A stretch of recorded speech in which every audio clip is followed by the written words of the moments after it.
Hello बच्चों, let us read the question. The question says if glucose is labeled with C14, what molecule will become radioactive as glycolysis and DCA cycle are completed? A. Water, B. NADH, C. ATP, D. CO2. So the key concept behind this question is the knowledge of aerobic respiration. देखो यहाँ पे हम TCA cycle की बात कर रही है, यानी कि जो रेस्पिरेशन है वो किसकी प्रेजेंस में हो रहा है, ऑक्सीजन की प्रेजेंस में हो रहा है, और क्रैब साइकिल भी परफॉर्म की जा रही है। तो हमें बोला गया है कि ग्लूकोज का जो कार्बन है वो C14 है, तो इनमें से कौन सा मॉलिक्यूल जो है that will become the radio active. This is radio active tracer technique. तो देखो 3 प्रोसेसेस होंगे। ग्लाइकोलाइसिस से हम जंप करेंगे लिंक रिएक्शन में।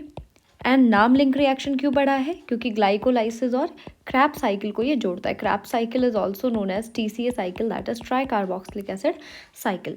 देखो ग्लाइकोलाइसिस से हमें क्या क्या प्राप्त होगा। ग्लाइकोलाइसिस से मुझे मिलने वाले हैं, ठीक है, ग्लाइकोलाइसिस से मुझे क्या क्या मिलेगा, मुझे मिलता है 2 NADH2, ठीक है, साथ ही साथ मुझे और क्या मिलता है, 2 ATP मिलती है।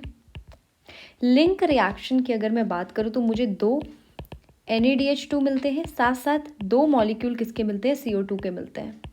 जबकि क्रैब साइकिल की अगर मैं बात करूं तो क्रैब साइकिल में मुझे 6 NADH2 मिलते हैं, 2 FADH2 मिलते हैं और 2 GTP मिलती है, साथ साथ मुझे 4 CO2 भी मिलते हैं, राइट। तो मैं कह सकती हूँ कि ग्लाइकोलाइसिस से मैंने पायरुविक एसिड बनाया, पायरुविक एसिड ने लिंक रिएक्शन में एसिटाइल कोएंजाइम में बनाया और एसिटाइल कोएंजाइम में क्रैब साइकिल में एंटर किया।